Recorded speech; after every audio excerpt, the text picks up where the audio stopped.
నిన్న స్థానిక సంస్థల జరిగిన ఉప ఎన్నికల గురించి దాంట్లో వైసీపీ హవా అని చెప్పి ఒక వార్త రాశారు. దీనికి సంబంధించి వార్త ఉంది.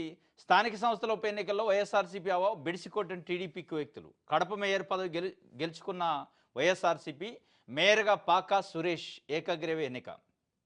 పలు ఎంపీపీ స్థానాలు వైఎస్ఆర్సీపీ సొంతం. పలు చోట్ల టీడీపీ దౌర్జన్యాలు సహకరించిన అధికారులు. ఉమ్మడి చిత్తూరులో నిబంధనలకు విరుద్ధంగా ఎన్నికలు.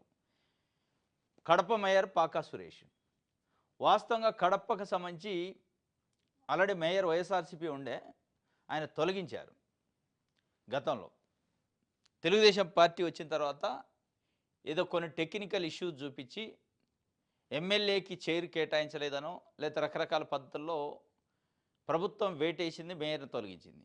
ఆ మేయర్ తొలగింపు వెనకున్న అసలు ఉద్దేశాలు ఏంటి అనేది వైఎస్ఆర్సీపీ చెబుతున్న కారణాలు ఏంటంటే, తెలుగుదేశం పార్టీ వ్యక్తిని ఆ మేయర్ సీట్లో కూర్చోబెట్టాలని.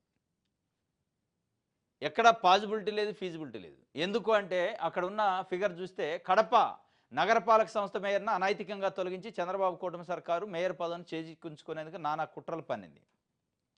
తెలుగుదేశం పార్టీ కుయుక్తులను వైఎస్ఆర్సీపీ తిప్పికొట్టడంతో ఆ పదవి మరోమారు వైఎస్ఆర్సీపీ సొంతమైంది. కడప మేయర్గా 47వ డివిజన్ వైఎస్ఆర్సీపీ కార్పొరేటర్ పాకా సురేష్ గురువారం ఏకగ్రీవంగా ఎన్నికయ్యారు. కూటమి అధికారంలోకి వచ్చాక అధికార బలంతో చట్టాల్లో ఉన్న లుసుకులతో ఆసరా చేసుకొని కడప మేయర్గా ఉన్న సురేష్ బాబును పదవి నుంచి తప్పించింది. దీంతో గురువారం ఎన్నిక జరిగింది. కడప కార్పొరేషన్లో 50 మంది కార్పొరేటర్లు ఉండగా 2 మృతి చెందారు. టీడీపీకి ఒకే ఒక కార్పొరేటర్ ఉండు. మొత్తం 50 మంది కార్పొరేటర్లు ఉంటే టీడీపీకి ఉంది ఒకటే ఒక కార్పొరేటర్, ఒకటే ఒకళ్ళు. 2 చనిపోయారు. అంటే మొత్తం ఎన్ని 3 పోను, మిగతా 47 వైఎస్ఆర్సీపీ. 47 మంది కార్పొరేటర్లు వైఎస్ఆర్సీపీకి ఉండగా కూడా లేదు మేము తెలుగుదేశం పార్టీ అభ్యర్థినే మేయర్ కూర్చోబెట్టాలని ఒక అప్రజాస్వామిక విధానంలో ప్రయత్నం చేశారు. దానికోసం గతంలో ఉన్న మేయర్ సురేష్ బాబు వైఎస్ఆర్సీపీ అతను తొలగించారు, ఏదో ఒక చిన్న టెక్నికల్ ఇష్యూస్ చూపించి. దానికి సంబంధించి నేను ఉప ఎన్నిక జరిగింది.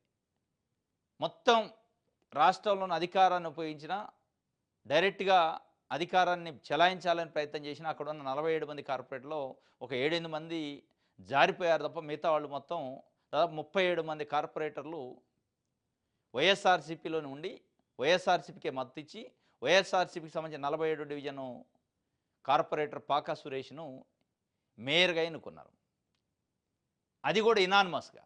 ఎవరైతే వైఎస్ఆర్సీపీలో గెలిచి తెలుగుదేశం పార్టీ భయభ్రాంతులకు గురై బయటికి పోయారో ఒక 7-8 మంది, వాళ్ళు కూడా అటెండ్ కాలే. కనీసం మేయర్ ఎన్నికల్లో అటెండ్ కాకపోతే యునానిమస్గా అయింది. ఇది ఒక రకంగా తెలుగుదేశం పార్టీకి కానీ ప్రభుత్వానికి చెంపపెట్టే. ఎందుకంటే అప్రజాస్వామిక విధానాలు అవలంబిస్తే ప్రజాస్వామ్యాలు ఎట్లుంటుంది అనేది డైరెక్ట్గా అటాక్ చేయవారు. ఇదే కాదు, ఇంకా కొన్ని చిత్తూరు జిల్లా కానీ కడప జిల్లాలో కానీ ఇట్లా కొన్నిసార్ల ఎంపీపీ పదవులు కూడా ఏకగ్రీవని.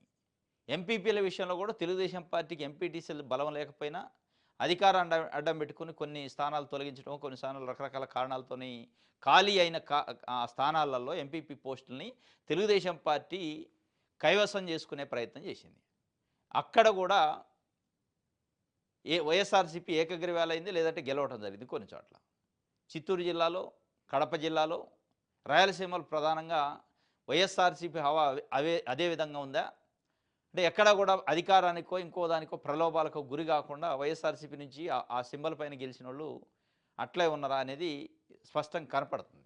ఎందుకంటే ఈరోజు ఉన్న రాజకీయ పరిస్థితుల్లో గెలిచిన ఎమ్మెల్యేలు, ఎంపీలే పార్టీలని వదిలిపెట్టి అధికారం వైపు పోయే పరిస్థితి మనం తెలంగాణలో, ఆంధ్రప్రదేశ్లో కూడా చూస్తున్నాం. ఆంధ్రప్రదేశ్లో 2014-2019 టైంలో వైఎస్ఆర్సీపీ నుంచి గెలిచిన 4 ఎమ్మెల్యేలు డైరెక్ట్గా ఏకాఏకిన చంద్రబాబు నాయుడు గారు కండోలు కప్పి మంత్రి పదవులు ఇచ్చారు. ఎమ్మెల్యేలు ఈరోజు ఎమ్మెల్యేలు, ఎంపీలే అధికార ఒత్తిడిని తట్టుకోలేని పరిస్థితుల్లో అధికారం కోసం పార్టీలు మారుతుంటే కార్పొరేటర్లు, ఎంపీటీసీలు నిబద్ధతతో నిలబడటం అంటే అది ఒక రకంగా వైఎస్ఆర్సీపీకి బలం కిందనే లెక్క. ప్రజాస్వామ్యాన్ని నిలబెట్టాడు, అది ఏ పార్టీ అయినా కావచ్చు. ఇది వైఎస్ఆర్సీపీ హవా నడిచింది. నిన్న బై ఎలక్షన్స్లో అని చెప్పి ఒక వార్తని సాక్షి పేపర్ ఇచ్చింది. చంద్రబాబు ప్రత్యేక హెలికాప్టర్ విమాన ఛార్జీలు అధికం మరో 10.92 కోట్లు. సాధారణ పరిపాలన శాఖ ఉత్తర్వులు జారీ. ఏడాది ఇప్పటి వరకు హెలికాప్టర్ విమానాల అద్దెకు 40,96,00,000. చంద్రబాబు నాయుడు గారు, నారా లోకేష్ గారు, పవన్ కళ్యాణ్ గారు ప్రత్యేక విమానాలతోని తిరుగుతూ ఉంటారు ఈ ప్రజల సొమ్ముతోని. పదే పదే ఈ రాష్ట్రం అప్పుల పాలైంది, ఈ రాష్ట్రం విధ్వంసమైంది అని చెప్తా ఉంటారు. ఎక్కడన్నా అప్పుల పాలైన వాళ్ళు విధ్వంసమైన రాష్ట్రాలలో ప్రత్యేక విమానాలు వేసుకొని కోట్ల రూపాయల ఖర్చులు పెట్టి తిరుగుతారు అనేది ప్రజల్లో ఒక చర్చ నడుస్తుంది. అదే ఏదైనా కుటుంబం, మీ కుటుంబమే అప్పుల పాలైంది అనుకోండి, ప్రభుత్వాన్ని పరిపాలిస్తున్న వ్యక్తుల కుటుంబాలు అప్పుల పాలైతే, అప్పుల పాలు అయిన తర్వాత కూడా మళ్ళీ అప్పు తెచ్చి విమానాలు ఎక్కి తిరుగుతారా? తిరగరు కదా. పొదుపు చేయాలి కదా. అంటే ప్రజలకి ఏదైనా పెన్షన్ ఇవ్వాలనో, ఇల్లు ఇవ్వాలనో, ఇంకోటి సంక్షేమం ఇవ్వాలంటే పొదుపు చేయాలి మనం. సంపదను సృష్టించాక నేను అప్పుడు ఇస్తా కానీ అప్పటి వరకు ఇవ్వనంటారు. ఈరోజు మహిళలకు ఇవ్వాల్సిన 1500 రూపాయలకు సంబంధించి మీరు ఇచ్చిన హామీ ఏం చెప్తున్నారు? అప్పులైనవి అంటున్నారు. కానీ దీనికి గాట్ల అప్పులు. ఇక అసలు ఇంకోటి ఈరోజు ఈ ఈ ప్రత్యేక విమానాలకు సంబంధించి 10.92 కోట్లకు సంబంధించి ఒక వార్త నిన్న జిఏడి డిపార్ట్మెంటు ఒక ఉత్తర్వు ఇచ్చింది. వీరికి ప్రత్యేక విమానాల ఖర్చులు తేల్చాల్సి ఉంది ఇంకా అని చెప్పి ఒక వార్తనిచ్చారు. ఇది కాక ఇంకో గమ్మత్తు ఏంటంటే దీనికి లింక్ చేస్తూ ఇక ఆంధ్రజ్యోతి ఒక్క సాక్షి తప్ప మిగతా తెలుగు పత్రికలు, ఇంగ్లీష్ పత్రికలు అన్నింటిలో దాదాపు 20 పేపర్లో ఈరోజు ఒక ఫుల్ పేజీ యాడ్ వేసింది ఆంధ్రప్రదేశ్ పౌర సంబంధాల శాఖ.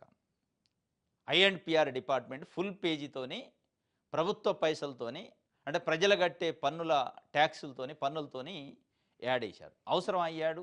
ఎవరి కోసం యాడు అంటే ఐటీ హబ్గా విశాఖ నేటి నుంచి కాగ్నిజెంట్ కార్యకలాపాలు ప్రారంభం. కాగ్నిజెంట్ ఎవరు? ఒక ప్రైవేటు సంస్థ. ప్రైవేటు సంస్థ కోసం ప్రభుత్వం లేదా ప్రజల డబ్బులతోని యాడ్లు వేయాల్సిన అవసరం ఏంది? ఫుల్ పేజీ యాడ్లు కోట్ల రూపాయలు పెట్టి.